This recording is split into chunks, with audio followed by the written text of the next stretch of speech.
dah pula jenuh pula. Sekejap. Okay. Kalau you dah tahu masa form 1, you dah belajar, kalau untuk semua, for all the particles that are in solid form, okay, particles are arranged back together.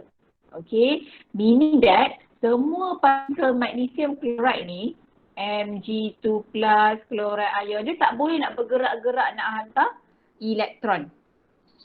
Okay, jadi P1 awak patutnya awak akan tulis macam ni. P1. Okay, magnesium chloride consists of magnesium ions and chloride ions. Okay, itu P1. Okay, P2 in solid state,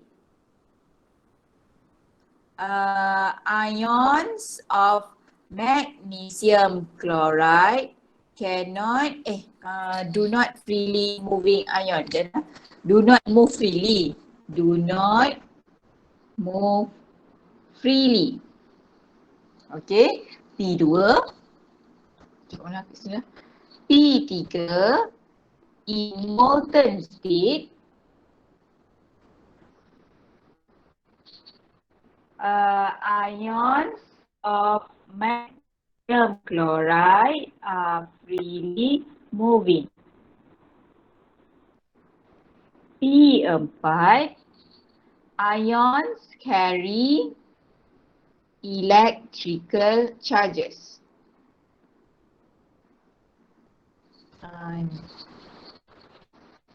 Okay, nampak ke jawapannya boleh zoom?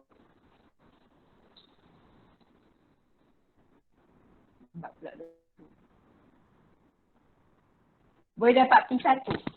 Kalau Aisyah tulis magnesium contains ion, boleh dapat P1. Okay, P1 you kena mention dulu. Magnesium chloride dia ada jenis darah dia. Magnesium chloride dia ada compound. Magnesium chloride contains magnesium ions and chloride ion. Okay, itu satu general statement. Okay, untuk P2 baru cerita. Solid ions are not freely moving. P2. P3 baru cerita pasal molten. Okay, in molten ions can freely moving. P4, so bila dia freely moving, dia akan carry electrical charges along the connecting wire lah. Okay, boleh ke? Okay, so kita pergi kepada soalan B. Okay, you are provided with molten aluminium chloride and concentrated aluminium chloride solution. Electrolysis process are conducted by using carbon electrodes to obtain aluminium metal and chlorine gas at each electrode. Okay, choose a suitable electrolyte to obtain the product. Okay, to obtain the product. Okay, soalan seterusnya, explain how aluminium and chlorine are formed at each electrode. 2. Write half equation for the reaction occur at the electrode. Okay, kalau soalan macam ni, dia markah. Kita tengok dulu soalan apa dia nak. Okay, sekarang ni, you are given 2 types of electrolyte. The first one adalah molten. Okay, yang kedua adalah concentrated aluminium chloride solution. And then awak kena choose antara dua-dua ni yang mana satu yang boleh kita gunakan to obtain aluminium metal and chlorine gas at each electrode. Okay, so itu jawapan untuk yang pertama. Itu markahlah yang pertama. Okay, explain how aluminium and chlorine are formed at each electrode. Okay, so yang ini pula adalah 3 markah. Markah kedua, markah ketiga, markah keempat. Soalan seterusnya, dekat setiap elektrod tu, you akan tulis half equation at cathode dengan anode. Markah kelima, markah ke-6. Okay. So kita pergi kepada soalan number 1. Choose a suitable electrolyte to obtain the product. Okay. So kalau awak ingin balik dalam topik redox reaction, you are belajar how to extract aluminium from molten aluminium oxide. So konsep yang sama, kita mesti kena pilih molten aluminium chloride. Okay, jadi ini jawapannya adalah molten aluminium chloride. Okay, so kita akan pilih molten aluminium chloride to obtain these two product. Okay, kenapa? Okay, and then bila kita dah pilih molten aluminium chloride, kalau you ingat balik sekejap, okay? Okay, nak extract substance from the ore. Okay, daripada, kalau kita nak extract satu bahan ni daripada kerak dia, okay, dari bahan semula jadi, itu kena guna konsep electrolytic cell. Okay, so kalau electrolytic cell mesti kena ada bateri lah. Lupa sekejap.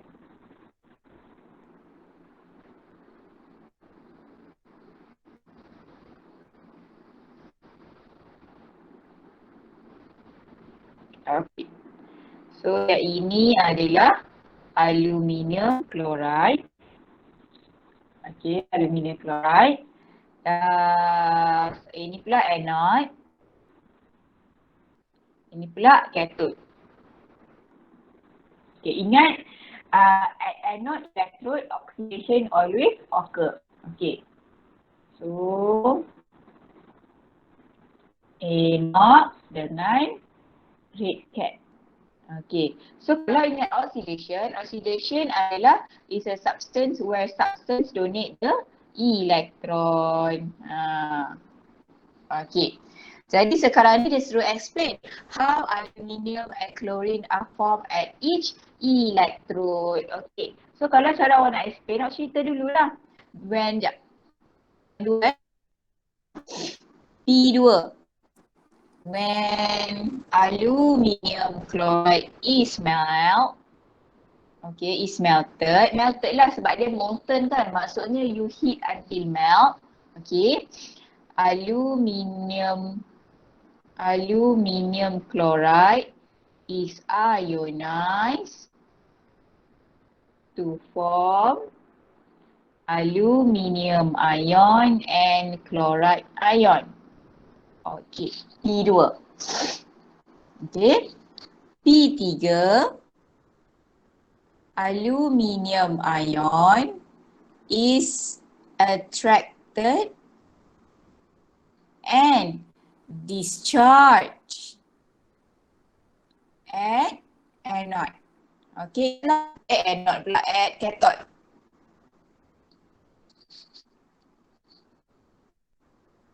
P4, chloride ion is attracted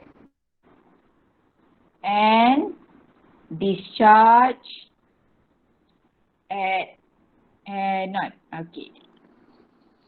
Okay.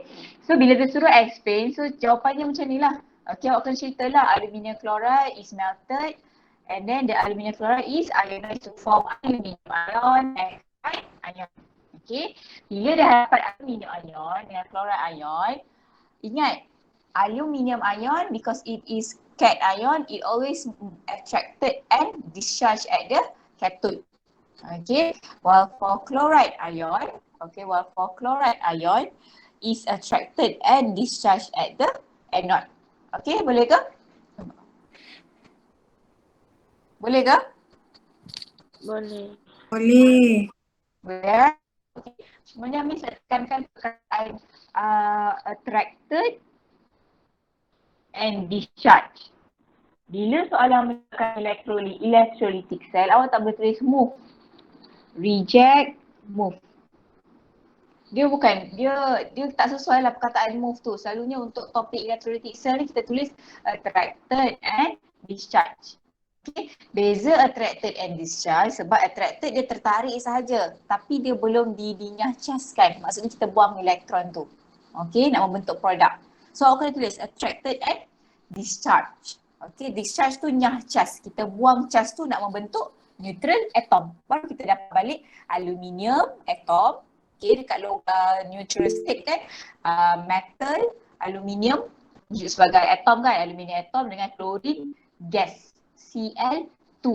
At neutral state, chloride akan jadi chlorine gas sebab dia adalah diatomic molecule. Ingat, bila kita buat proses electrolytic cell ni, okey, electrolytic ni, kenapa proses apa benda electrolysis tu? Okay, electrolysis tu is actually a process of decompose a compound to its constituent element. Decompose tu penguraian. Kita akan dapat balik bahan asal tu. Kalau macam sodium chloride, kita dapatlah balik logam sodium atom.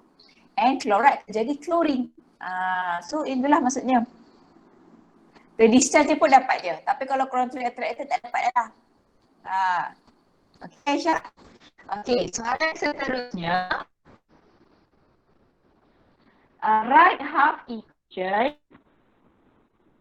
for the relation occur in electrode. Okay, actually question number 3 ni is adalah kesinambungan daripada soalan number 2. Okay, so P5. Ya, Aisyah tadi dapatlah jawapan P5 dekat anode. Dia suruh half equation kan, dari anode siapa kita ambil? Okay, chloride ion. Okay, so chloride ion dia akan jadi chlorine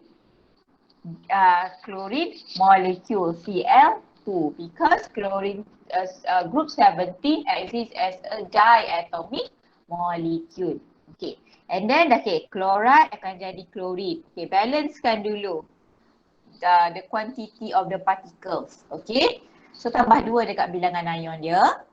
Electron put at the more positive side. Kalau dekat chloride ion ni, dia sekarang ni negatif 2. Sebab negatif 1 darab 2 chloride. Tapi chlorine ni dia kosong. Dia neutral. So nak letak elektron at more positive side. Saya letaklah kat sini. 2 elektron. Situ. Dekat original part. Okay. Okay, and then P6 untuk cathode pula. Cathode mesti akan tarik and discharge cation ion. Okay, cation ion. So aluminium ion. Okay, aluminium ion because it is a metal. So metal at the neutral state, room temperature mesti akan jadi monoatom.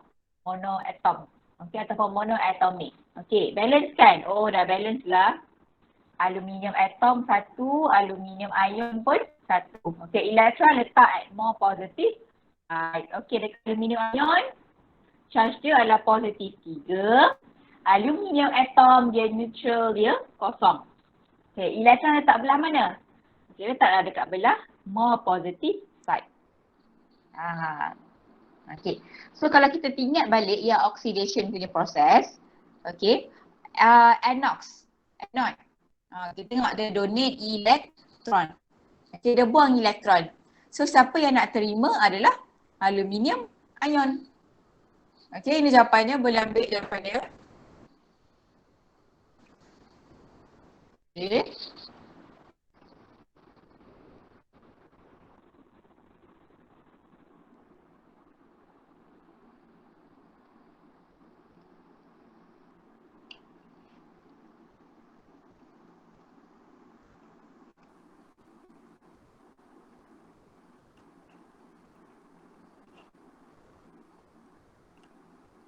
Dan ke? Dah ke? Okay. Okay, kita pergi pada soalan untuk soalan 7A. Sekejap. Bukan ni. Okay, 7A. 7C. Soalan nombor 8. Okay, table 7.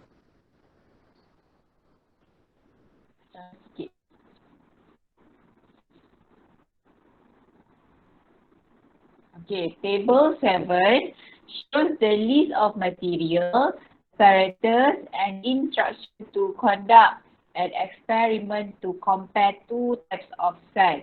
Kita ada cell A dengan ada cell B. Okay. Okay, the electrolyte are the same, which is the sodium sulfate, but the electrodes for both cell are different. Okay, so ini apparatus lah, macam biasalah apparatus nak kalau dua sel tu mestilah electrolytic cell and voltaic cell. Okay, apa beza dia? Beza dia kat sini. Satu guna bateri, satu guna voltmeter. Okay, instruction dia. Connect zinc electrode to positive terminal of battery and carbon electrode to the negative terminal of battery. Okay. So kalau dekat sini, positive, okay, yang ni kan kita gunakan bateri ni kan electrolytic cell. Sebab guna bateri. Kita ada anode dengan cathode. Okay. So kalau anode untuk electrolytic cell adalah electrode that is connected to the positive terminal of battery. So zinc akan jadi anode. Okay.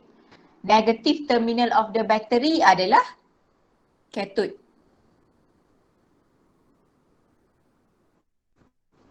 Okay. Ini untuk sel A, which is the electrolytic cell. Guna bateri.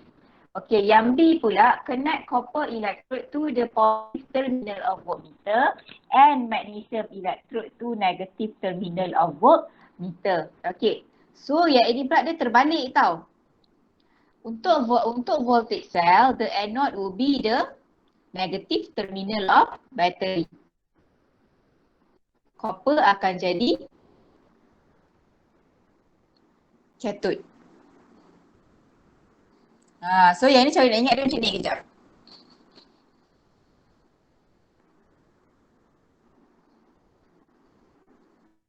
Ni untuk voltage cell.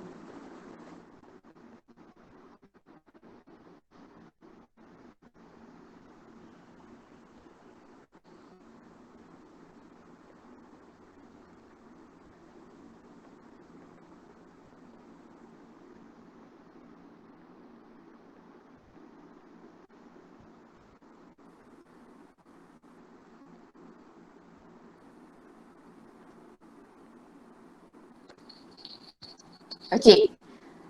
Sekejap, Miss ulang balik ya. Ingat balik. Okay.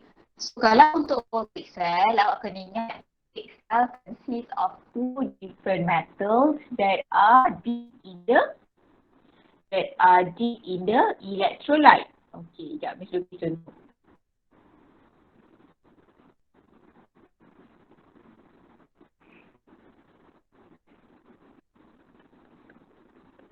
Okay, contoh kita ambil lah yang sel B ni. Dia ada copper dengan magnesium. Okay, so yang ni Miss letak anode. Okay, anode adalah, dia kata kat sini magnesium. Cathode pula would be the copper. Kalau you ingat balik dalam standard electrode potential, kan kita nak tentukan anode cathode ni mesti based on standard electrode potential tu. Okay, so atas SEP, Miss tulis yang akronim ni, atas SEP, atas, E0 value dia lebih more negatif. Okay, so bila E0 value more negatif, bila awak tengoklah, awak comparekan antara magnesium dengan copper, yang mana satu yang more negatif. Okay, so Miss tengok, oh magnesium tu lebih negatif kan, jadi dia akan jadi anode. Okay, why? Because the E0 value dia more negative. Okay, so bila E0 value more negative, the magnesium would be the negative terminal, which is the anode, undergo oxidation by donating electron. Okay, ni sodium sulfate. Faham ke yang untuk voltage cell ni? Cara nak bagi ingat yang akronim ni, faham ke? Faham ke? Okey, faham ya? Okay, alhamdulillah. Okey. Okey. Jadi untuk cell. Tapi kalau untuk kalau untuk electrolytic cell which is using battery, sekejap Miss lukis ya.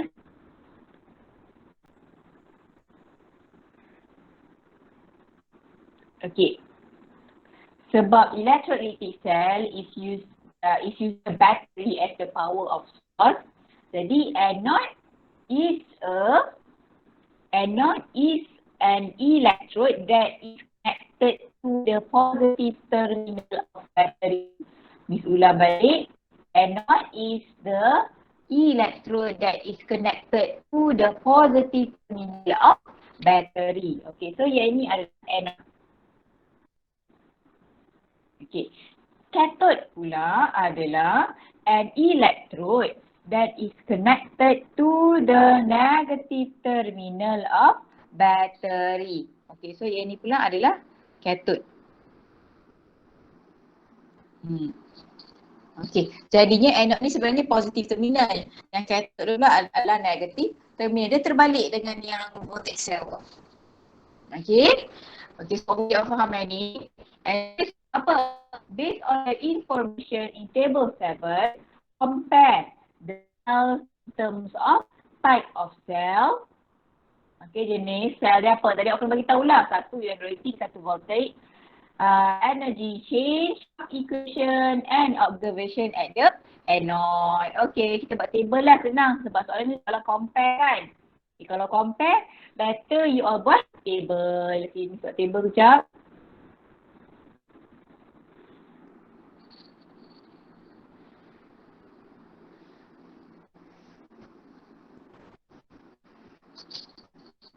Nak berapa? 1, 2, 3, 4. Type of cell, energy change, half equation at the anode, cathode, observation at the anode. Okay. Sekejap tulis dulu. Cell A, cell B.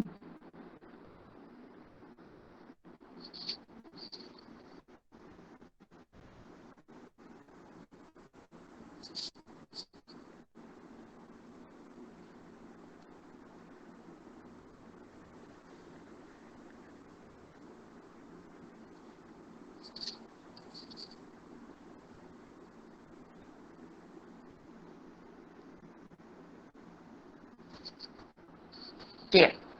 Rumah makan lagi. Nak rumah makan? 10 makan. 2, 4, 6, 10. Okay. So kalau ini soalan 10 markah kan, compare kan, allocate dulu markah berapa yang letak sebab dia bagi 10 markah. So ini akan jadi markah pertama, markah kedua, markah ketiga, markah keempat. Okay, half equation markah kelima, keenam, 8, 9, 10. Okay. Dia tak keluar lagi lama kan. Sekejap dekat screen ni dia tak keluar lagi korang punya yang jadual tu. Lambatnya.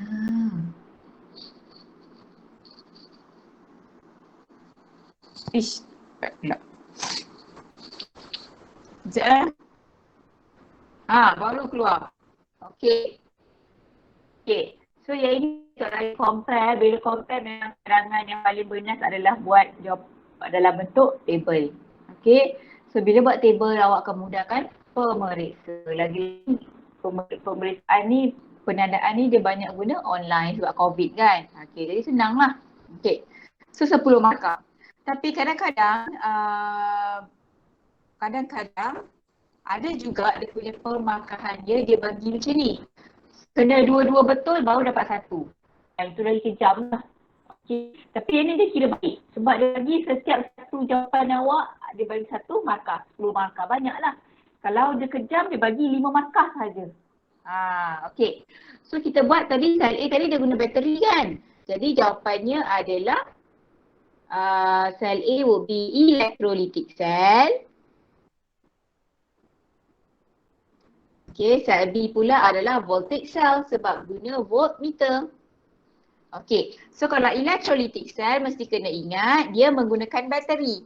Bateri boleh supply electrical energy. Okay, electrical to electrical energy to chemical energy. Okay. Sebenarnya ada terbalik. Chemical energy to electrical energy. Okay. Half equation at the anode. Okay, tadi mana ada gambar? Ya, tadi guna Na2SO4. Okay. So, zinc positive terminal of battery. Okay, sini zinc. Negatif pula adalah cathode carbon. Okay. So ingat anode mesti akan donate dia elektron. Okay, jadi zinc akan donate elektron. Okay, sekejap. Okay, yang ini sebenarnya untuk electrolytic cell kan you orang belajar ada tiga condition kan. Okay, for electrolytic cell untuk aqueous solution. Ini adalah aqueous solution. Okay, yang pertama based on E0 value. Okay, E0 value. Yang kedua adalah concentrated sodium, concentration of electrolyte. Yang ketiga adalah apa tadi? Yang ketiga adalah electrode. Okay. So untuk E0 value kita tak gunakan konsep E0 value sebab kalau awak tengok dekat electrode at both kalau awak tengok metal at both electrode are different. Jadi sebenarnya dia menggunakan factor type of electrode. Dia gunakan electrode yang berbeza. Okay, so bila guna type of electrode yang berbeza, awak kena ingat zinc donate elektron. Elektron tu yang akan donate elektron sebab dia adalah aktif elektron. Okay, so zinc akan donate elektron. Okay, terus sini zinc donate elektron. Okay, so bila zinc donate elektron, siapa yang nak terima elektron ni? Siapa boleh beritahu ni? Siapa yang akan terima elektron ni? Siapa boleh tahu? Karbon dalam ni ke ataupun cation dalam solution ni? Dalam ini kita ada cation, kita ada ion, sodium ion, sulfate ion, H+ dengan hydrogen ion. Siapa? Siapa nak bagi tahu? Sekarang ni untuk sel A, zinc yang akan donate elektron sebab type of electrode dia adalah aktif electrode. Okay, zinc pun donate elektron. So sekarang ni siapa yang nak terima elektron? Karbon ke ataupun kalau cation ion H+ ke sulfate sodium ion? Aisyah kata H+. Kenapa H+?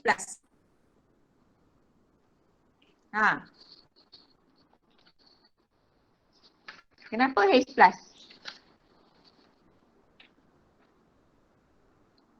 Right?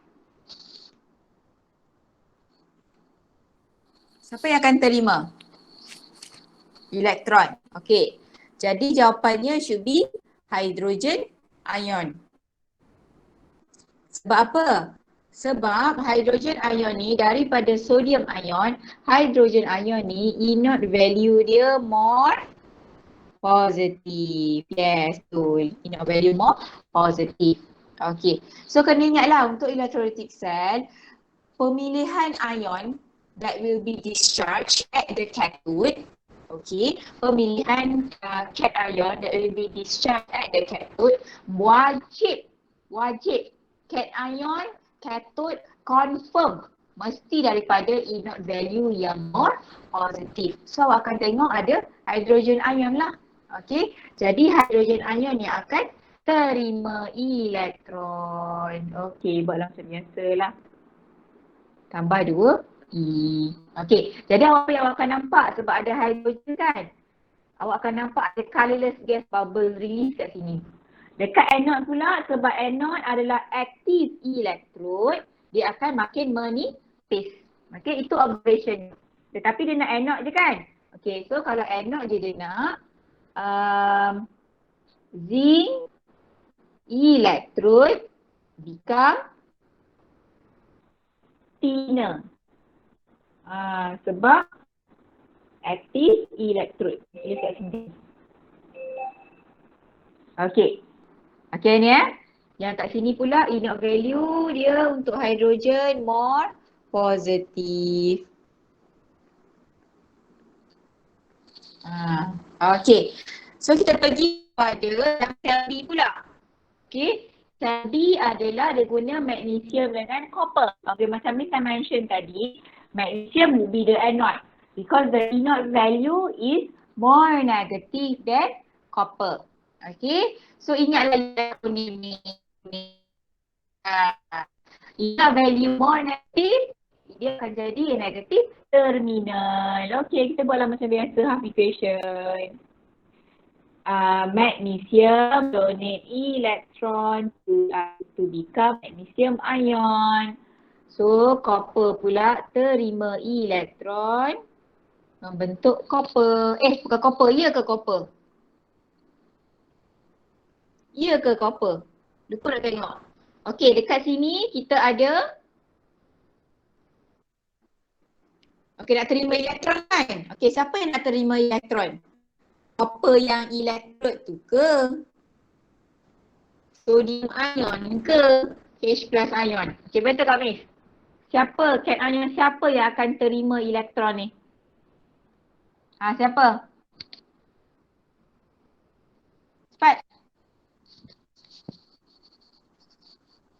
Cepat. Untuk voltage cell pula, magnesium will donate the electron. And then siapa yang nak terima elektron tu? Okay, Miss bagi pilihan ada 3. Ada tu keluar lagi ke lambatnya? Okay. H plus ke, sodium ion ke, copper electrode?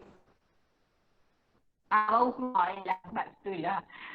Electrode ke, sodium ion ke, hydrogen ion? Okay, jawapannya must be hydrogen ion. Okay, sebab inert value dia adalah more positif. Okay, ni yang kita pilih. Lambat betul. Hydrogen ion. Okay, hydrogen ion H2 plus 2 elektron. Okay, dekat anode apa yang awak akan nampak? Adalah magnesium electrode become thinner. Macam tu. Okay. Boleh ke? Faham ke? Faham. Faham Okay. So hari ni Miss nak discuss soalan nombor 7 dengan soalan nombor 6. Sebab tak nak discuss dua-dua esay nanti banyak sangat je. Okay. So soalan nombor 8 adalah untuk next class. Okay. Kelas ni dah saya dah. Okay, saya dulu jawapan. Boleh tengok, boleh tanda.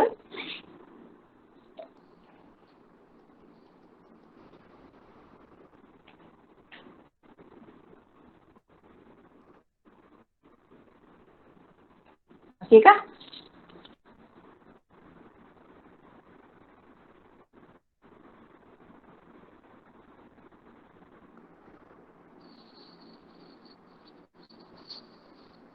Dan, okey, Alhamdulillah. Okey, so hari ni Miss akan bagi masa sebab Miss hari tu Miss bagi suruh buat dengan berapa kan.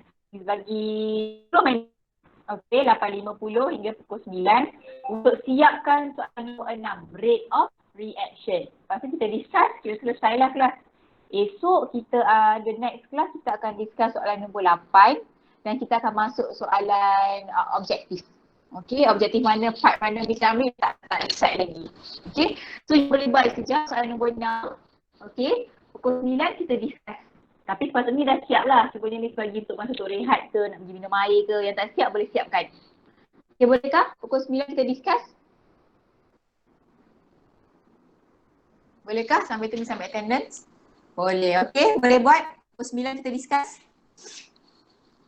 Okay, cuba buat.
Kira siap dah ke? Have you finished? Dah siap? Boleh kita mula? Kita discuss soalan lahir surah kelas. Two sets, two sets of experiment. Two sets of experiment are carried out to investigate the factors that affect the rate of reaction. Table 6 shows the time taken to collect 40 cm cube of hydrogen gas. Okay, so kalau tengok soalan rate of reaction, dia memang akan bagi jadual. Kalau bukan jadual rupa macam ni, jadual yang letak nombor-nombor banyak-banyak tu. Bila soalan nombor banyak-banyak tu maksudnya you kena prepare lah, kena buat graf. Okay, jadi sekarang ni soalan ni asks you to investigate one of the factors that affect the rate of reaction. The reactant used are hydrochloric acid, okay, hydrochloric acid and zinc powder. Okay, sama untuk dua-dua set ni. Okay, and then time taken to collect 40 cm cube. Okay, untuk set 1 adalah 90 saat, set kedua adalah 55 saat. Okay, jadi untuk soalan ini, faktor apa? What is the factor involved to determine the rate of reaction? Apa dia? Boleh bagi jawapan? Boleh tulis? Factors affect. Untuk soalan ni, table 6, faktor apa? Okay, concentration of reactant. Okay, betul. Tengok ni. Set 1 dia menggunakan 0.2. Set 2 gunakan 0.4. Okay, jadi factor involved would be concentration of reactant. Okay, reactant apa? HCl. Sebab tu kalau kita tengok lalu pun, you can see that the time set 1 lebih lama. Because the concentration used is much lower. Okay, 90 saat nak kumpulkan 40 cm cube hydrogen. Tapi kalau set 2, sebab concentration dia lagi 2 kali ganda, 0.4. Jadi 55 je lah. Pendek je lah reaction dia, masa dia. Okay, A. State another measurable changes besides volume of gas to determine the rate of reaction in the experiment. Okay, apa jawapannya? One measurable changes. Anybody? Apa lagi? Macam mana kita nak tahu? Oh, reaction ni dah berlaku lah, partikel ni dah berlangkah, dah dapat tidak balas hydrogen gas tu. Selain daripada volume of gas, apa lagi awak tengok? Daripada sudut kuantiti apa? The decreased mass of zinc powder. Okay, very good. Zulaika, betul jawapannya. Decrease mass of zinc powder. Okay. So bila kita tengok, bila you all larutkan ini sebenarnya adalah acid reaction. First kali apa awak buat adalah awak akan tambah hydrochloric acid. Okay, awak tambah hydrochloric acid, lepas tu kita panaskan semua boleh ataupun satu lagi kita tambah zinc powder. Okay, cara lain dia boleh guna burette lah. Okay, so bila you tambah zinc powder which is in solid form, what you can see or observe is zinc powder will dissolve in the hydrochloric acid solution. So sebab tu decrease mass of zinc powder. Ini sampai change mass, boleh. Change mass of zinc. Yang penting sekarang ni you all mention lah quantity apa. Physical quantity apa. Mass kan. Kalau solid kan mass. Kalau gas volume. Okay. Boleh. Yang penting sekarang ni kau letak mass tau. Sebab masa soalan ni macam soalan SPM 2018. Okay. So ramai tulis decrease of the zinc powder. Change in the zinc powder. Tapi apa physical quantity-nya? Macam mana korang tengok perubahannya? Macam daripada orang tengok, oh zinc powder ni zinc dia menurun sebab dia dah melarut kan sepenuhnya dalam acid. Okay, ini A, decrease mass of zinc powder. Tapi kalau kita guna hydrochloric acid, kalau korang tulis the decrease concentration, tak sesuai. Sebab awak tak nampak. awak tak nampak larutan tu dia macam berlarut ataupun nilai itik padu hidroklorik itu menurun. Tak, dia akan maintain yang sama je itik padu HCl tu. Okey, yang beza adalah awak boleh nampak dengan jelas gisim zinc tu dia menurun sebab zinc powder tu dah berlarut dalam hidroklorik acid. Okey.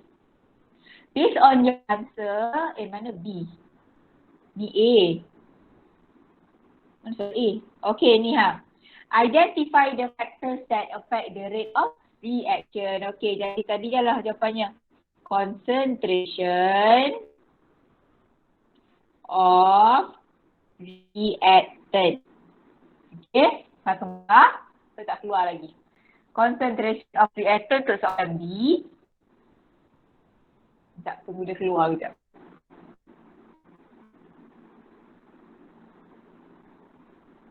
Baik.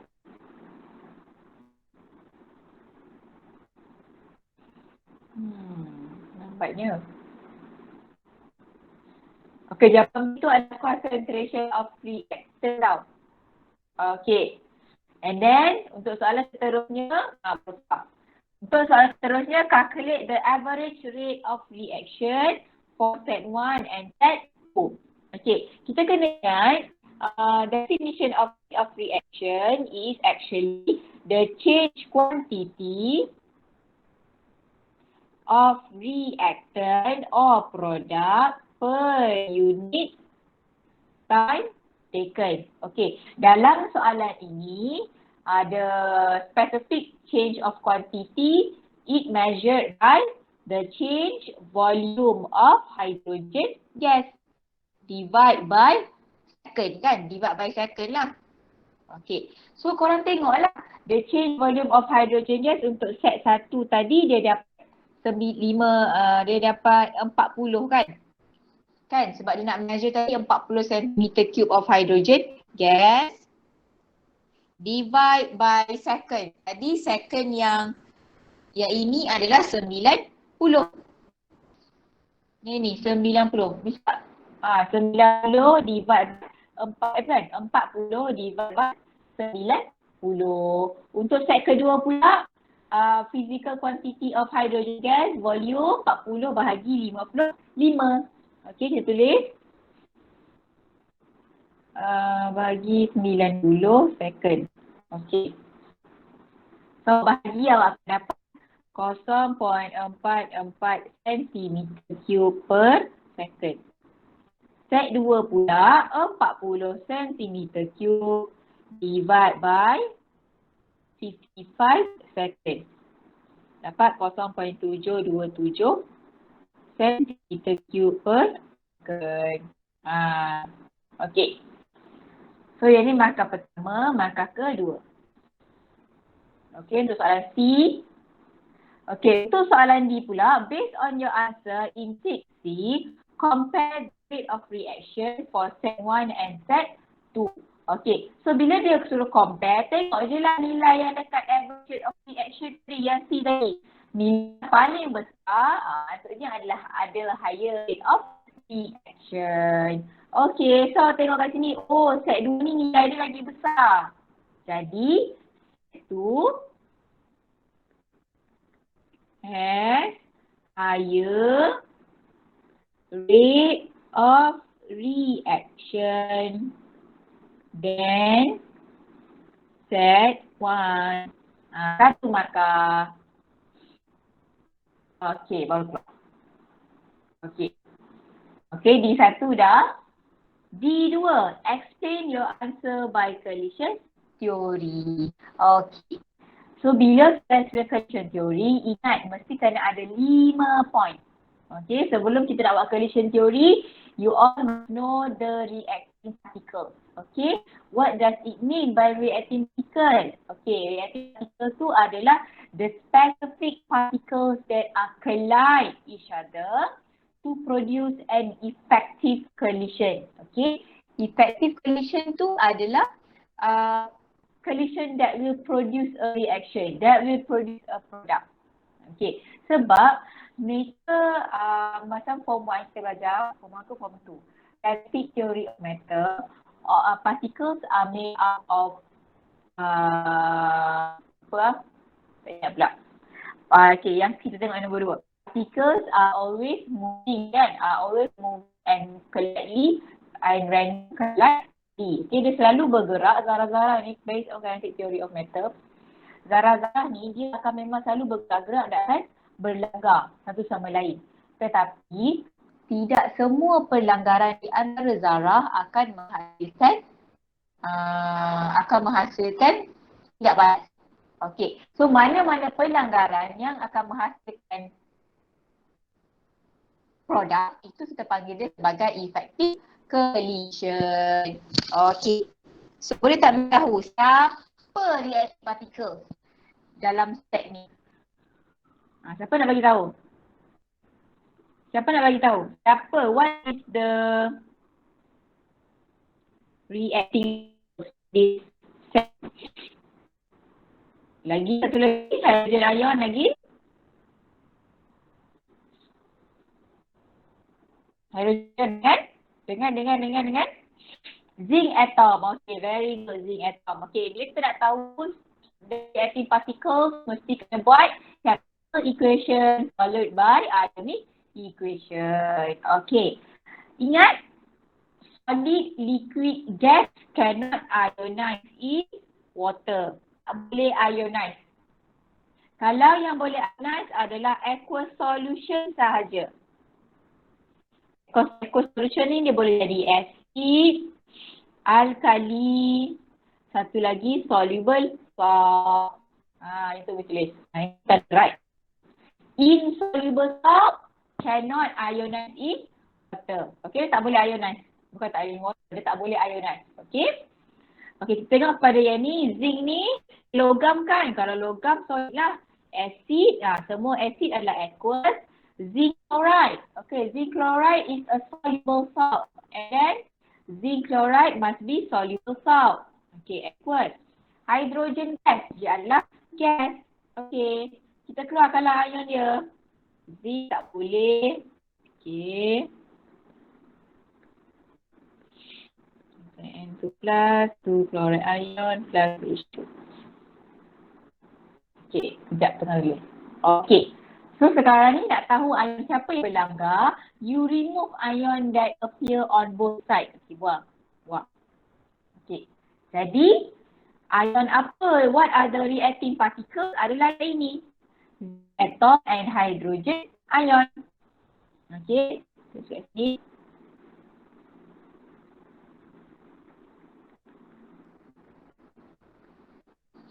Reactive particle.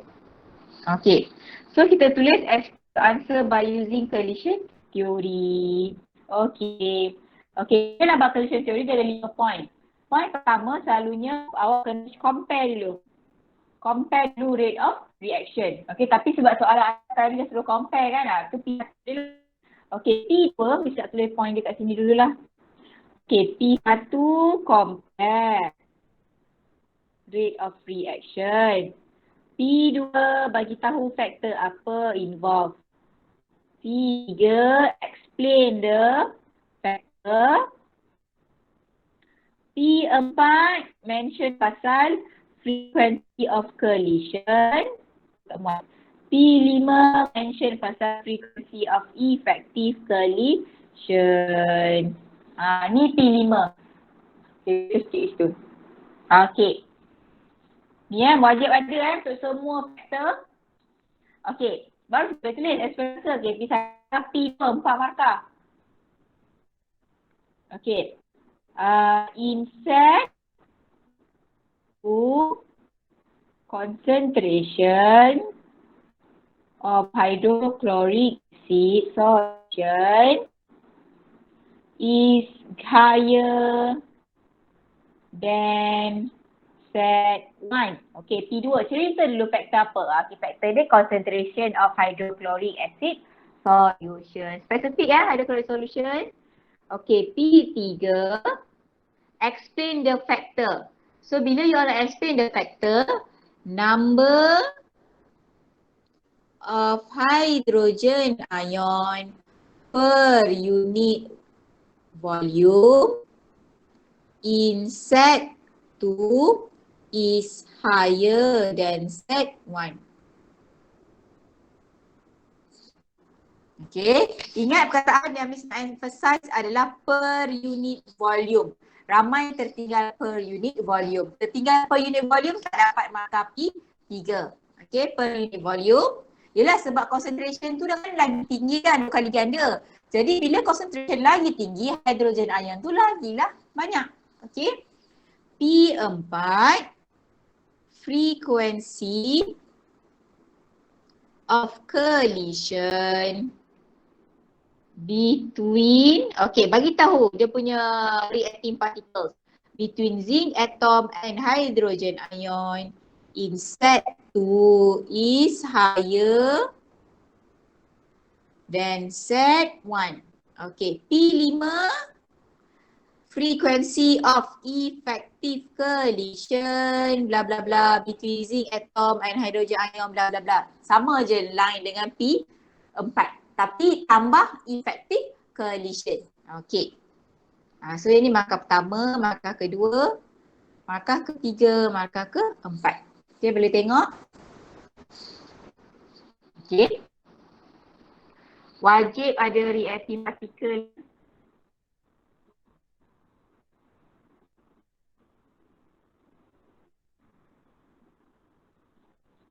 Okey, ada soalan ke collision theory?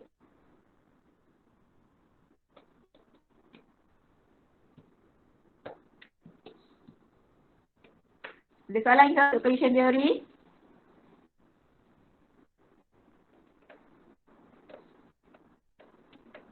Tak ada.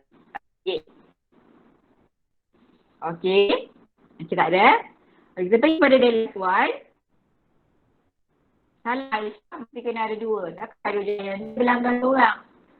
Zinc atom and hydrogen ion. Awak dah hilang markah P4 dengan markah P5. Tapi make sure P3 tu pun kena ada per unit volume lah. Kalau tak memang tinggal satu je lah markah untuk P2. Okay. Kita pergi kepada the last one. Sebelum kita habis kelas. Sketch a graph. Volume of hydrogen gas against time for set 1, set 2 on the state axis. Okay. So bila dia nak sketch graph, dua markah. Markah yang pertama adalah axis with correct unit. Markah pertama. Yang selalu orang salah dalam markah curve. Curve with label. Okay. Curve dengan label awak 40 cm3 and then volume of hydrogen gas. Okay, kejap. Okay, dua markah. P pertama mesti kena axis unit. P2 kena correct curve plus label. Okay, so label apa yang awak nak kena label? Awak kena label sebab soalan tanya volume of hydrogen gas kan? Okay, you all kena label 40 cm3 against time. Okay, kena buat time dia. Untuk set 1, 90 second. Set 2, apa tadi dia bagi? 55 second. Awak kena ada yang label, tiga-tiga label ni baru consider betul. Oh lupa. Ingat label manalah, label set 1, set 2. Okay, so kita buat. Dua markah. So sekali, biasalah.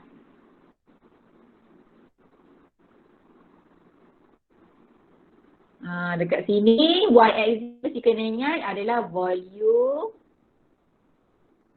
hydrogen gas, unit jangan lupa cm3. Dekat x-axis must be time dengan second. Okay, second is betul. Okay, now you all write SEC salah. Okay, samalah juga dengan kalau minit dia MIN kan. Tapi kalau korang tulis penuh minit salah. Sebab dia nak betul-betul yang SI unit dia. Minit untuk second X. Minit adalah min, M-I-N.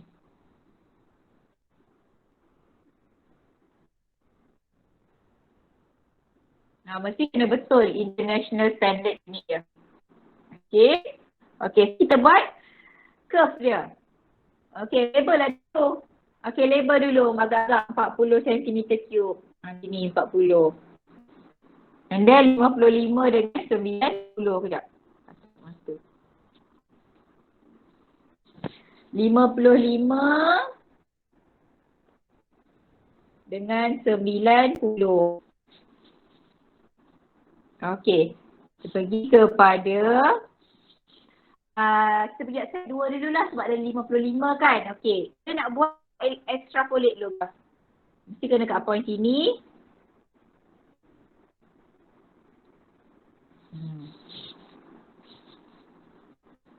Okey, kita try buat.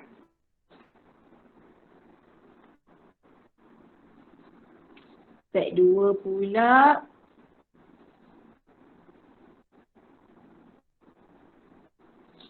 Macam tu rupa dia. Okay. So, bila you all nak buat graf, sure dia adalah freehand.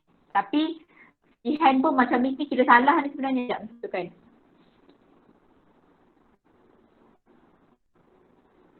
Betul kan? Tak cantik tak?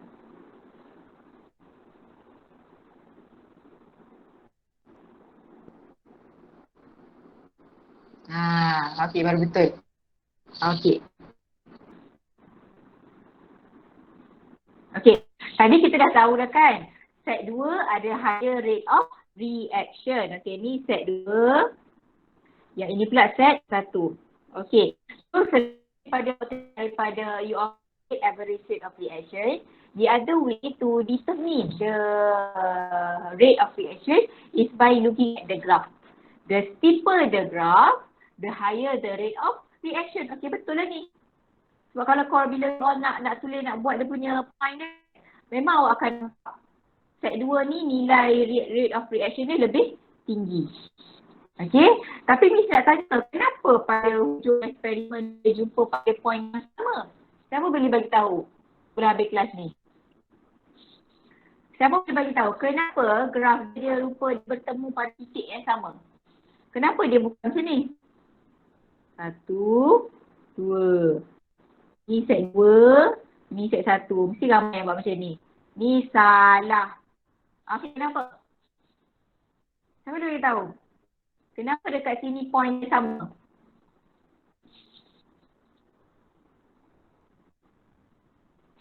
Kata 25 cm cube of hydrochloric acid. Lagi? Sebab reaction dah habis. Okey, betul. Saya kata reaction dah habis. Betul. Okey. Jawapannya sebab kalau kita tengok kat table tu, okey, the reaction dia boleh sama lah. Mana boleh sama? Boleh sama.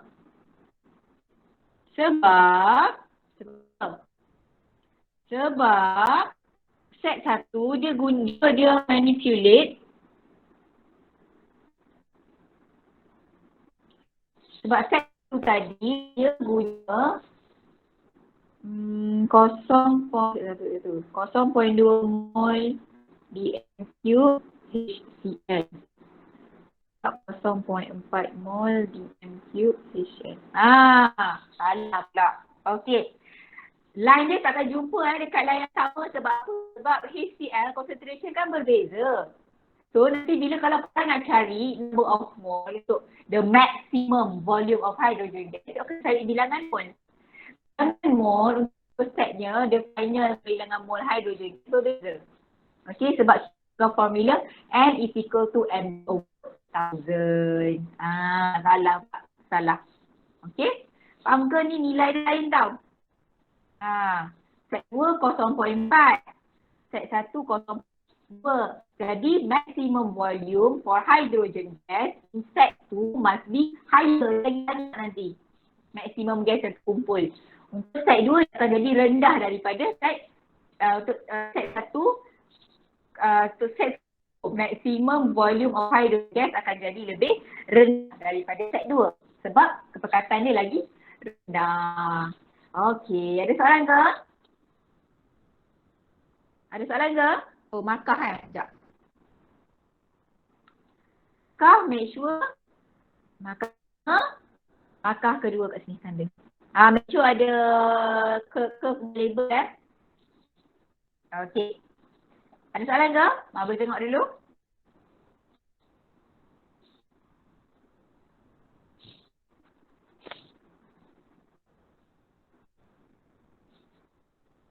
Ada soalan?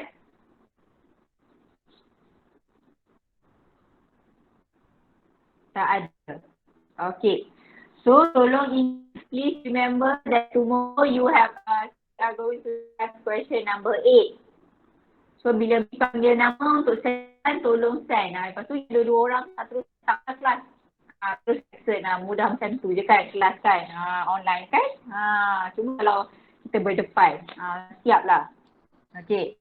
So kita baca doa. Bismillahirrahmanirrahim. Wa atinal insana lafi husnil ladzina amanu wa amilus solihati wa tawassaw bil haqq wa tawassaw bis sabr. Okay, bye-bye. Thank you, Miss. Okay. Thank you, Miss. Dah.